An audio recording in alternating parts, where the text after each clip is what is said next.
Hey everybody, I hope you're doing well. Today in this video, we are going to look at 5 study tips to help you be successful in your studies of government intervention.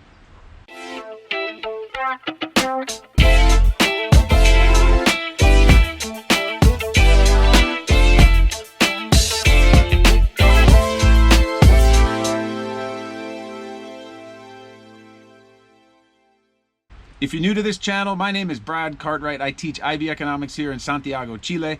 I love to travel, I love to meet new people, and I love sharing my love of economics that goes way beyond the classroom with you here on YouTube. On this channel, you will find over 300 videos that cover the entirety of your studies in microeconomics, in macroeconomics, in international economics, and in development economics. I look at this as a collaborative effort between me and you, so please subscribe and turn on those notifications so we can be in contact with each other on a regular basis.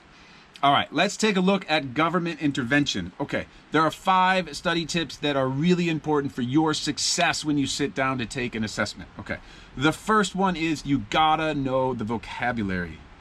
You gotta know the vocabulary, and you gotta know some specific examples for each one of the scenarios that you get in government intervention. To help you out, I've put links to all of this information down in the description box below. If you go all the way to the bottom, you'll see all of the relevant vocabulary for your studies in government intervention. So check that out, okay? The second tip that I give you is that you've got to understand what is the base diagram for all of these diagrams in your studies of government intervention. What am I talking about?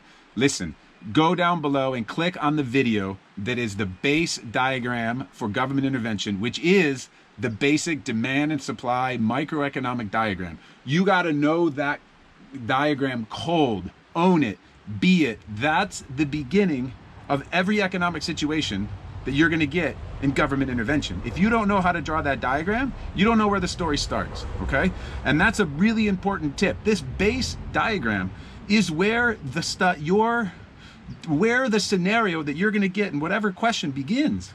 It's the precondition before the tax, before the subsidy, before the price floor, before the price ceiling. It all begins with this base diagram. I give you a little hint in there to try to remember it, to help you remember how many elements there are in the base microeconomic supply and demand diagram. That's a must-see video if you haven't mastered it, okay? Because if you have, then study tip number 3 will be a lot easier. And the third tip I'm going to tell you is there's always going to be an event that's going to happen. That event in government intervention is going to be a tax, it's going to be a subsidy, it's going to be a price ceiling, or it's going to be a price floor, okay?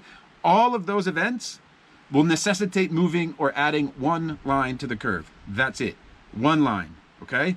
You're either going to shift supply in the case of an indirect tax, it would shift inward, or you're going to shift supply, again, always supply, in the case of a subsidy, or in the case of a price ceiling, right, you're going to establish a price that's below market equilibrium. If it's a price floor, you're going to establish a price that's above market equilibrium, okay? So you need to know that base diagram so that you know, boom, when the event happens, you just shift one thing. And I always tell my students here, once that one event that happens and you draw it on the graph, put your pencil down for a second. There's no other movement on that diagram, okay? Really important to understand. Okay, building on the third point, an event that's going to happen is going to be the result of a particular product, a particular thing, a particular government intervention. Okay, what do I mean? Well, you need to have examples, and this is where the examples come in. If it's a tax, don't get complicated. Just put the tax, if you get a choice, on cigarettes. Or you can put it on gasoline. That's something that's always taxed, okay? If it's something like a subsidy, always choose a commodity: corn, wheat, coffee, any sort of natural resource is really a commodity. Dairy farmers are another example of somebody that get a lot of subsidies, okay?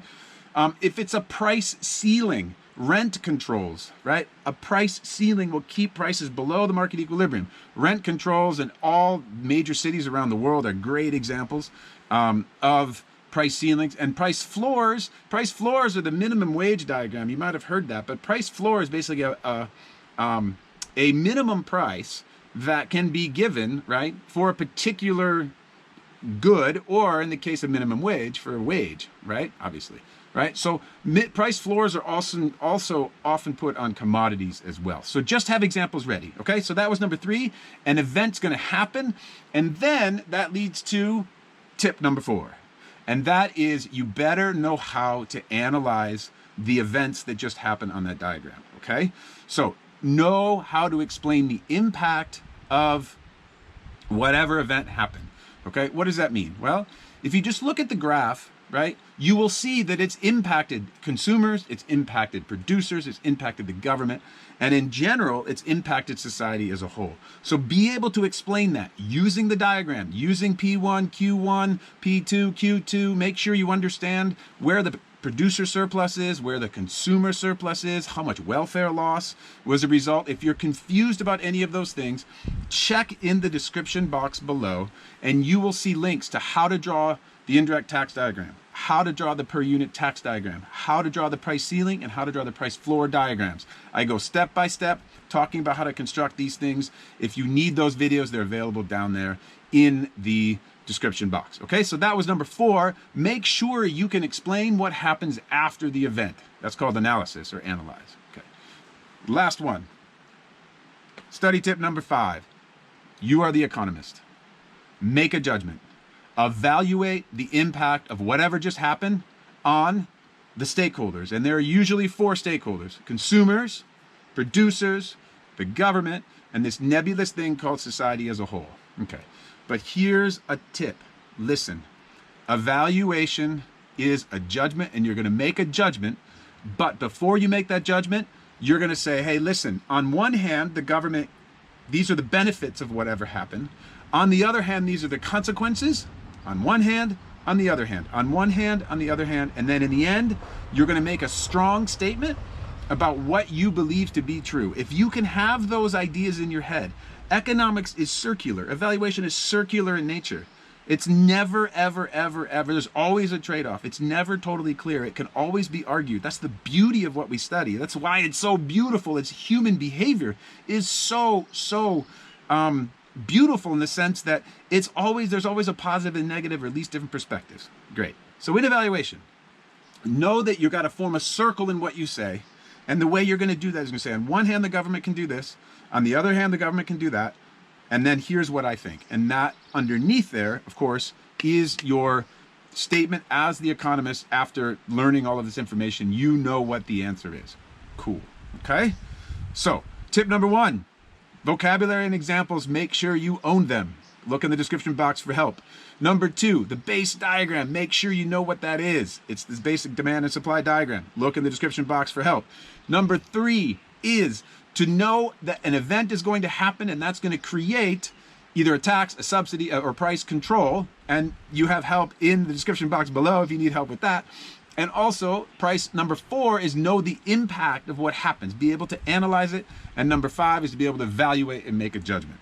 Listen, my friends, if you use that structure, if you understand how to go about doing these things in a methodical way, economics becomes easy. You own it, you live it, you understand it, you can talk it, and then you can be very successful on any sort of assessment that you take. All right, my friends, good deal. I'm sitting by a beautiful river here in the Andes Mountains. I hope you're doing well out there. Good luck in your studies of economics. It's a beautiful, beautiful subject. It teaches us about everything. It's the underpinnings of economics, it's the underpinnings of politics. So if you want to enter into political discussions, you gotta know the economics below it. And all this theory that you are learning, especially government intervention, is going to help you out a lot. All right, my friends, be good out there, be kind to yourselves, and we'll talk to you in a bit.